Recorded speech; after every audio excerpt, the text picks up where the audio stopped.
Traders, stock market is all about probabilities and trading is all about risk management. இங்கே 100% work ஆகக்கூடிய ஒரு விஷயம் கிடையவே கிடையாது. இதை தெரிஞ்சுக்காமல் நீங்கள் ட்ரேட் பண்ணிங்க அப்படின்னா நீங்கள் லாஸஸ் பண்ணுறதுக்கு நிறைய வாய்ப்புகள் இருக்குது.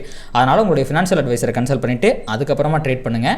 இந்த வீடியோவில் நான் சொல்கிற எல்லாமே எஜுகேஷன் பர்பஸ்க்காக தான். வணக்கம் ட்ரேடர்ஸ், இன்றைக்கி பார்த்தீங்க அப்படின்னா 30/9/2025 செவ்வாய்க்கிழமைக்கு Nifty and Bank Nifty and என்எஸ்சியில் இருக்க ஸ்டாக்ஸ் இது எல்லாத்தோட மந்த்லி எக்ஸ்பைரிங் இன்றைக்கி ரணகலமாக இருக்க போகுதுன்னு நினைக்கிறேன். இன்றைக்கி பார்த்தீங்கன்னா நம்ம மார்க்கெட் ப்ரிவியூவை பார்த்துடலாங்க. அதுக்கு முன்னாடி பார்த்தீங்க அப்படின்னா நம்ம நேற்று யூஎஸ் மார்க்கெட்டில் என்ன நடந்தது என்பதை பார்க்க வேண்டும். நேற்று பார்த்தீங்கன்னா உங்களுக்கு டவ் ஜோன்ஸ் ஒரு 0.15% பாசிட்டிவாக முடிச்சிருக்கு. எஸ்என்பி 0.26% பாசிட்டிவாக முடிஞ்சிருக்கு. நாஸ்டாக் பார்த்தீங்கன்னா 0.44% பாசிட்டிவாக தாங்க முடிஞ்சிருக்கு. ஆனால் விக்ஸ் மட்டும் ஒரு 5.36% ஏறி முடிஞ்சிருக்கு. ஸோ நேற்று பெரிய நியூஸாக எதுவும் வரலைங்க. யூஎஸ் மார்க்கெட்டை பாதிக்கிற அளவுக்கான நியூஸ் எதுவும் வரல. ஒரே ஒரு பேச்சு என்னன்னா, உங்களுக்கு யூஎஸ் ஷடவுன் ஆக போகுதுப்பா, யூஎஸ் ஷடவுன் ஆக போகுதுப்பா அப்படின்ட்டு. இந்த ஷடன் நியூஸை நான் பல தடவை கேள்விப்பட்டிருக்கேன். ஒரு டைம் கூட அந்த யூஎஸ் ஷடவுன்லாம் ஆனதில்லை. அதனால இதுக்கப்புறமா ஷடவுன் ஆயிடுச்சு அப்படின்னு ஏதாவது நியூஸ் அதுக்கு நம்ம ரியாக்ட் பண்ணிக்கலாம். அதுக்கு முன்னாடி இந்த நியூஸ் எதுக்குமே நம்ம ரியாக்ட் பண்ண தேவையில்லை. அது பெருசாக மார்க்கெட்டை என்றைக்குமே பாதிச்சதில்லை. அதனால தான் மார்க்கெட்டுமே நேற்று ஹையராக முடிஞ்சிருக்குங்க. நியூஸ் எதுவும் இல்லாத பட்சத்தில் உங்களுக்கு யூஎஸ் மார்க்கெட்லேருந்து நம்ம எடுத்துக்கூடிய விஷயங்களும் பெருசாக எதுவும் கிடையாது. மார்க்கெட் உங்களுக்கு பாசிட்டிவாக முடிஞ்சிருக்கு. அந்த ரீட்ரேஸ்மெண்ட்லாம் நடந்து முடிஞ்சு ஃபர்தராக பார்த்தீங்கன்னா ஒரு புல்லிஷ் ராலியை கண்டினியூ பண்ணுற மூடில் தாங்க யூஎஸ் மார்க்கெட் அப்படிங்கிறது இருக்குது. ஸோ இங்கேருந்து பெரிய பிரச்சனைக்குரிய விஷயங்கள் எதுவும் கிடையாது. பாசிட்டிவாக முடிச்சிருக்கு, அவ்வளோதான். அடுத்து பார்த்தீங்க அப்படின்னா நம்ம எஃப்ஐடிஏ டேட்டாக்கு போயிடலாம். ஸோ எஃப்ஐஏ நேற்று 2800 கோடி செல் பண்ணியிருக்காங்க. டிஏ 3700 கோடிக்கு பக்கமாக பை பண்ணியிருக்காங்க. நெட் இன்ஸ்டியூஷன் ஃபிகர் பாசிட்டிவாக இருக்குது. இருந்தாலும் எஃப்ஐஏ தொடர்ந்து ஒரு 2-3 நாளாக 2000 கோடி ப்ளஸ் 5000 கோடிங்கிற மாதிரி பயங்கரமாக செல்லிங் பண்ணிட்டு இருக்கிறாங்க. இது ஒரு மைல்டான பேரிஷான விஷயம் தான், வழக்கமாக இருக்க விஷயம் தான். அது கண்டினியூ ஆகிட்டு இருக்குன்னு சொல்லலாம். அடுத்து பார்த்தீங்கன்னா நம்ம யூஎஸ்டி ஐஎன்ஆர் 88.6 அப்படிங்கிற லெவலில் இருக்குது. இதுவும் கண்டிப்பாக மார்க்கெட்டை பொறுத்த வரைக்கும் இது பேரிஷான விஷயம் தாங்க. ஓகே, அடுத்து பார்த்தீங்க அப்படின்னா அப்படியே நம்ம டெரிவேட்டிவ் டேட்டாக்கு போயிடலாங்க. முதல்ல பார்த்தீங்க அப்படின்னா நேற்று அகைன் ஒரு லாங் அன்வைண்டிங் அப்படிங்கிறது வந்திருக்கு. நேற்று மார்க்கெட் பெருசாக பாசிட்டிவாலாம் இல்லை அப்படின்னாலுமே long unwinding with change in open interest பாருங்கள் -36.75 அப்படிங்கிற மாதிரி உங்களுக்கு வந்திருக்குங்க. இது எல்லாமே பார்த்தீங்க அப்படின்னா ஒரு மைல்டான பேரிஷான விஷயம் தான்.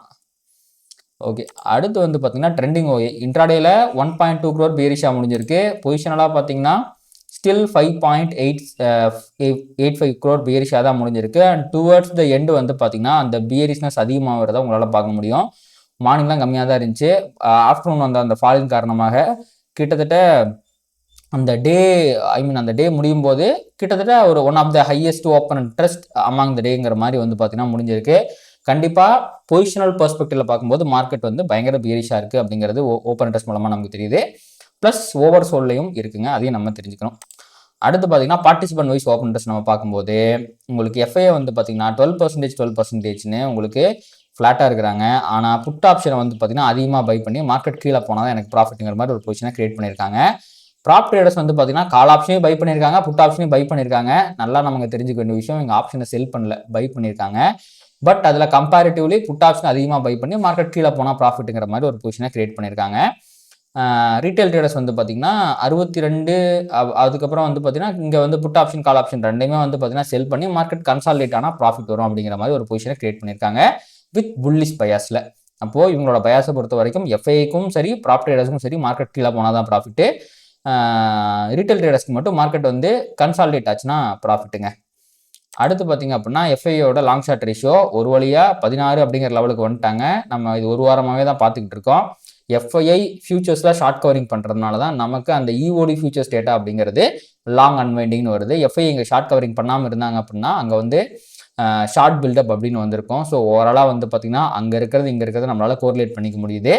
இருந்தாலும் ஆப்ஷன் மார்க்கெட்டை மேனிபுலேட் பண்ணுவதன் மூலமாக ஆப்ஷன் மார்க்கெட்டில் பயங்கர பேரிஷாக பொசிஷன் எடுப்பதன் மூலமாக எஃப்ஐஐ அவங்களுடைய பேரிஷ்னஸை இந்தியன் மார்க்கெட்டில் தக்க வைக்கிறாங்க அப்படிங்கிறத நம்ம தெரிஞ்சுக்கணுங்க. இதுதான் பார்த்தீங்கன்னா டெரிவேட்டிவ் டேட்டா.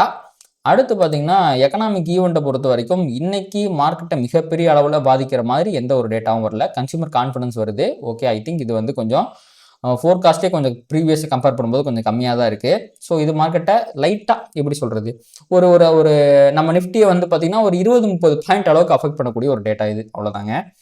ஜாப் ஓப்பனிங்ஸ் வருது. இதுவுமே வந்து அந்த அளவுக்கு தான் வந்து அஃபெக்ட் பண்ணும். இதுவுமே வந்து போன இதை கம்பேர் பண்ணும்போது கொஞ்சம் கம்மியாக தான் எக்ஸ்பெக்ட் பண்ணுறாங்க. பொறுத்து பார்க்கலாம். பட் இதெல்லாம் பெரிய அளவுக்கு மார்க்கெட்டை பாதிக்காதுங்க.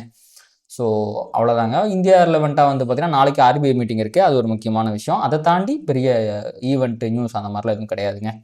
அடுத்து இப்போ கரண்ட்டாக வேர்ல்டு மார்க்கெட் ஃபியூச்சர்ஸ் பார்க்கும்போது US ஃபியூச்சர்ஸ்லாம் வந்து பார்த்தீங்கன்னா ஃப்ளாட்டாக ட்ரேட் ஆகிட்டு இருக்கு. பெரிய பியரிஷ்னஸ் இல்லை, புல்லிஷ்னஸும் இல்லை. அடுத்து பார்த்தீங்கன்னா யூரோப்பியன் ஃபியூச்சர்ஸ் வந்து டாக்ஸு லைட்டாக பியரிஷாக இருக்குது.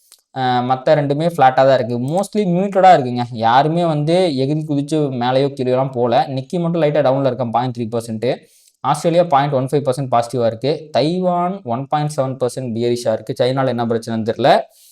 அடுத்து வந்து கொரியா வந்து பார்த்திங்க அப்படின்னா ஃப்ளாட்டாக இருக்குது. So most of the markets வந்து ஃப்ளாட்டாக தான் இருக்குது with positive bias and negative bias அப்படிங்கிற மாதிரி தாங்க இருக்குது. ஒரு மொமெண்டமே இல்லாமல் வெயிட் பண்ணுவோம், காத்திருப்போம் அப்படிங்கிற மாதிரி இருக்குது. அதை ஊர்ஜிதப்படுத்தும் வகையில் கிஃப்ட் நிஃப்டியும் 5 பாயிண்ட் மட்டுமே பியரிஷாக இருந்து ஒரு சிறிய கேப் டவுனை ஃப்ளாட் ஓப்பனிங்கை இண்டிகேட் பண்ணிக்கிட்டு இருக்கு. 5 பாயிண்ட்டுங்கிறது கேப் டவுன்லாம் சொல்ல முடியாது, ஃப்ளாட்டு தான். கிஃப்ட் நிஃப்டியும் ஃப்ளாட்டாகத்தான் இருக்கிறதுங்க. ஓகே, அடுத்து அப்படியே வந்து பார்த்திங்கன்னா நம்ம இந்த பக்கம் ப்ரைஸ் ஆக்ஷனுக்கு வருவோம். நிஃப்டியை பொறுத்த வரைக்கும் இன்னைக்கான பயாஸ் அப்படிங்கிறது பியரிஷாக இருக்குது. ஆனால் ஓவர் சோல்டுக்கு போயிருக்கு. ரெண்டாவது, இந்த முக்கியமான லிக்விடிட்டி இங்கே இருக்குது பார்த்தீங்களா, இந்த இடத்த லிக்விடிட்டி ஸ்வீப்பும் பண்ணியிருக்கு. பட் ரிவர்சலுக்கான எந்த சைனும் கொடுக்கல. இங்கேருந்து சின்ன ரீட்ரேஸ்மெண்ட் வரதுக்கு 90% சான்ஸ் இருக்குங்க.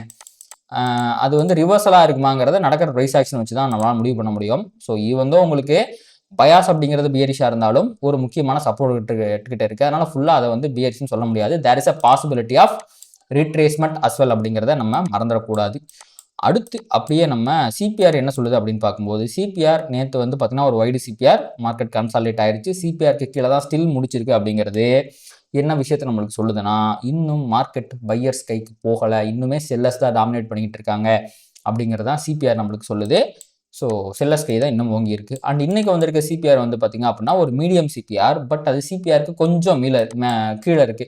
ஸோ மார்க்கெட் வந்து செல் ஆன் ரைஸில் இருக்க போகுது அப்படிங்கிறதா வந்து பார்த்தீங்கன்னா இந்த சிபிஆர் நம்மளுக்கு இண்டிகேட் பண்ணுது. அதாவது மார்க்கெட் வந்து மேலே வந்துச்சுன்னா கண்டிப்பாக கீழே விழுந்துரும். அப்போ மேலே வந்து கீழே விழக்கூடிய இடமா இந்த சிபிஆர் ஜோனும், ஃபர்தராக வந்து பார்த்தீங்கன்னா இந்த R1 ப்ரீவியஸ் டை ரெண்டுமே வந்து பார்த்தீங்கன்னா ப்ரைஸை ரிவர்ஸ் பண்ணக்கூடிய பொட்டன்ஷியல் ஜோன்ஸாக இருக்குங்க. அதையும் தாண்டி மார்க்கெட் மேலே போச்சுன்னா இந்த R1 இருந்து கண்டிப்பாக ரிவர்ஸ் ஆகும். இது வந்து அதாவது ப்ராபபிலிட்டி படி இது வந்து பார்த்தீங்கன்னா 70% ரிவர்ஸ் பண்ணும். சிபிஆர் வந்து 50% ரிவர்ஸ் பண்ணும். R2 வந்து பார்த்தீங்கன்னா ஒரு 90% ரிவர்ஸ் பண்ணும். அப்போது எவ்வளோ தூரம் போகுது அப்படிங்கிறத பொறுத்து அதற்கான ப்ராபபிலிட்டி அப்படிங்கிறது மாறும்னு வச்சுக்கோங்களேன். அதே மாதிரி உங்களுக்கு ப்ரீவியஸ் டே லோவை தாண்டாலே ஒரு செல்லிங் ப்ரெஷர் நம்ம எதிர்பார்க்கலாம். மார்க்கெட் கீழே போகிறதுக்கான ப்ராபபிலிட்டி அப்படிங்கிறது ப்ரீவியஸ் டே லோவை தாண்டிட்டா அதிகமாயிரும். ஃப்ளாட் ஓப்பனிங் போது அரௌண்ட் அந்த 700 தான் 650க்கு 700 கிடையாது தான் ஓப்பன் ஆகும் போது, ஓப்பன் ஆகிட்டு எப்படி ரியாக்ட் பண்ண போகுது அப்படிங்கிறத நம்ம பார்க்கணுங்க. அடுத்து பார்த்தீங்கன்னா உங்களுக்கு இங்கே நான் போட்டிருக்கேன் பார்த்தீங்களா, 24,790, 827, 906 இதெல்லாம் வந்து பார்த்தீங்கன்னா இன்ட்ராடே பொறுத்த வரைக்கும் முக்கியமான லிக்விடிட்டி லெவல்ஸுங்க. ப்ரைஸிங்கெல்லாம் போய் ரிவர்ஸ் ஆகிறதுக்கு நிறைய வாய்ப்பு இருக்குது. இது வந்து ஸ்மார்ட் மணி கான்செப்டை பொறுத்த லிக்விடிட்டி லெவல்ஸ். அதே மாதிரி கீழே இருக்க 24,592 இதெல்லாம் இங்கே என்னால் கிராப் பண்ணி எடுக்க முடியல. ரொம்ப பின்னாடி இருக்க higher time frame and lower time ஃப்ரேமோட லிக்விடிட்டி லெவல் சப்போர்ட் லெவல்ஸ் இதெல்லாம் 24,592, 554, 533 இதெல்லாம் நல்லது ஒரு சப்போர்ட்டாக இருக்குங்க. அடுத்து அப்படியே பேங்க் நிஃப்டி பக்கம் போயிட்டோம் அப்படின்னா, பேங்க் நிஃப்டிலும் நேற்று அதே மாதிரி வைடு சிபிஆர் தான் வந்துச்சு. மார்க்கெட் நேற்று கன்சாலிடேஷனில் தான் முடிஞ்சிருக்கு. அண்ட் இதுவும் சிபிஆருக்கு மேலே தான் முடிச்சிருக்கு. அப்படிங்கிறதுனால இதுலையுமே இன்னுமே உங்களுக்கு வந்து பையர் செல்லர்ஸ் ரெண்டு பேருமே வந்து பயங்கரமான சண்டை போட்டிருக்காங்க. அதில் ஜெயிச்சது வந்து உங்களுக்கு செல்லர்ஸ் தான் அப்படின்னு நம்ம சொல்லி ஆகணும். மொமெண்டம் பெருசாக இல்லாமல் கன்சாலிடேஷனில் முடிச்சிருக்கு.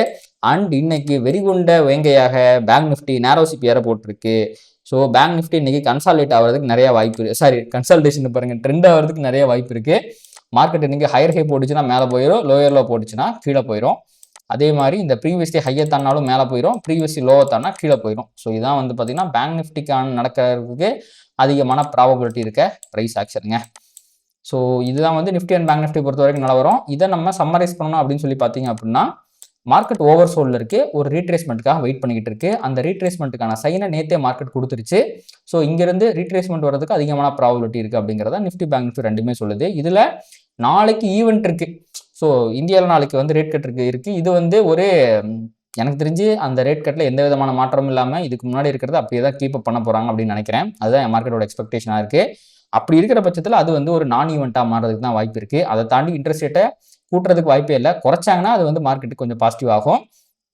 அதனால் அது நான் ஈவெண்ட்டாக இருக்க சமயத்தில் ப்ரைஸ் ஆக்ஷன் இப்படி தான் பிஹேவ் பண்ணும் அப்படிங்கிறது நம்மளால் சரியாக சொல்ல முடியலைங்க. அதனால் நம்ம டெக்னிக்கல்ஸ் மட்டுமே மதிக்கலாம். நிஃப்டிக்கு செல் அண்ட் ரைஸ், பேங்க் நிஃப்டிக்கும் செல் அண்ட் ரைஸ் தான். பட் பேங்க் நிஃப்டிக்கு ட்ரெண்டிங் டே இருக்கிறதுனால அது கண்டிப்பாக நிஃப்டியோட ப்ரைஸ் ஆக்ஷனை அஃபெக்ட் பண்ணுறதுக்கு வாய்ப்பு இருக்குது.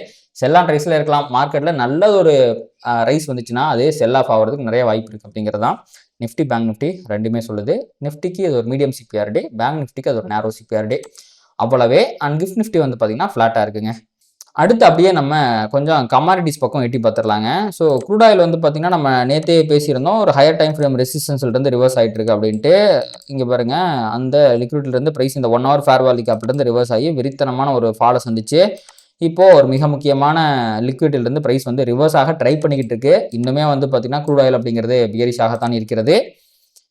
உங்களுக்கு இந்த இது வந்து ஒரு ஹையர் டைம் ஃப்ரேமில் இருக்க லிக்விடிட்டி. அண்டு இங்கே இருக்கிற 1 hour டைம் ஃப்ரேமில் வந்து பார்த்திங்க அப்படின்னா இருக்கிற அந்த ஃபேர் வேல்யூ கேப்லேருந்து ரிவர்ஸ் ஆகிருக்கு. அண்ட் ஆல்ரெடி ப்ரைஸ் வந்து சேஞ்ச் ஆஃப் கேரக்டர் கொடுத்துச்சு அப்படிங்கிறதுனால ஃபர்தராக உங்களுக்கு வந்து பார்த்திங்கன்னா இந்த இப்போதைக்கு இந்த 64.59 இதை தாண்டாத வரைக்கும் மார்க்கெட் வந்து பார்த்திங்கன்னா செல் அண்ட் ரைஸில் தான் இருக்க போகுது. மேலே வந்தால் கீழே போயிருங்கிற மாதிரி ஒரு ப்ரைஸ் ஆக்ஷனை தான் வந்து ஃபார்ம் பண்ண போகுது க்ரூட் ஆயில் பொறுத்த வரைக்கும்.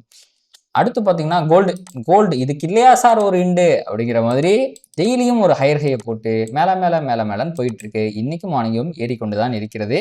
இதுதாங்க நிலவரம். கோல்டுக்கு எந்த விதமான ரெசிஸ்டன்ஸும் கிடையாது. தலைவன் ஆல் டைம் ஹையில் இருக்கான். சப்போர்ட்டை பொறுத்த வரைக்கும் இதுதான் 3805 தான் ஒரு சப்போர்ட்டாக இருக்கும். இதை டச் பண்ணாத வரைக்கும் அவன் எவ்வளோ தூரம் வேணால் போகிறதுக்கு வாய்ப்புகள் இருக்குது. அன்ட்ரேடபிள் ஜோனில் இருக்குது. இன்வெஸ்டராக நம்ம குதூகலமாக இருக்கலாம், அஸ் அ ட்ரேடராக பொறுமையாக இருக்கணும். இவ்வளோ தான் கோல்டை பொறுத்த வரைக்கும் நிலவரங்க. ஸோ அவ்வளோதான், எல்லாத்தையும் பார்த்துட்டு நினைக்கிறேன். கிஃப்ட் நிஃப்டி இன்னும் ஃப்ளாட்டாக தான் சுற்றி கொண்டு இருக்கிறது. அண்ட் கிரிப்டோ கொஞ்சம் பாசிட்டிவாக இருக்குது. ஸோ ஒரு நல்ல மொமெண்டம், சேஞ்ச் ஆஃப் கேரக்டர் போட்டதுக்கப்புறம் நல்ல மொமெண்டமில் எல்லா கிரிப்டோஸும், முக்கியமாக மற்ற கிரிப்டோஸை கம்பேர் பண்ணும்போது இப்போது பிட்காயின் நல்லா பாசிட்டிவாக போயிட்டுருக்குங்க. இதுதான் கிரிப்டோ பொறுத்த வரைக்கும் நிலவரம். ஸோ இவ்வளோ தான் ஓவராலாக நம்ம எல்லாத்தையுமே பார்த்துணும்னு நினைக்கிறேன். கண்டிப்பாக இந்த வீடியோ உங்களுக்கு யூஸ்ஃபுல்லாக இருந்திருக்கும்னு நினைக்கிறேன். இந்த மாதிரி மார்க்கெட்டை ப்ராப்பராக அனலைஸ் பண்ணி ட்ரேட் பண்ணணும் அப்படின்னு நினச்சிங்க அப்படின்னா என்னோட மென்டர்ஷிப் ப்ரோக்ராமில் ஜாயின் பண்ணிக்கலாம். இதை பொறுத்த வரைக்கும் மிக முக்கியமான விஷயம் என்னன்னா, இதை வந்து எல்லா மார்க்கெட்டுக்குமே உங்களால் யூஸ் பண்ண முடியும். என்னோட அனாலிசிஸே நீங்கள் பார்த்துருப்பீங்கன்னு நினைக்கிறேன். இன்ட்ரெஸ்ட்னா கோர்ஸை செக் பண்ணி பாருங்கள். அண்ட் உங்களுக்கு இந்த வீடியோ பிடிச்சிருக்கு அப்படின்னா இதை லைக் பண்ணுங்கள், கமெண்ட் பண்ணுங்கள், ட்ரேட் பண்ணுற மற்ற நண்பர்களுக்கும் ஷேர் பண்ணுங்கள். அது யூடியூப் அல்காரிதம் ட்ரிகர் பண்ணி நம்ம நிறையா பார்வையாளர்களை நம்ம சேனலுக்கு கொண்டு வந்து சேர்க்கும். நன்றி.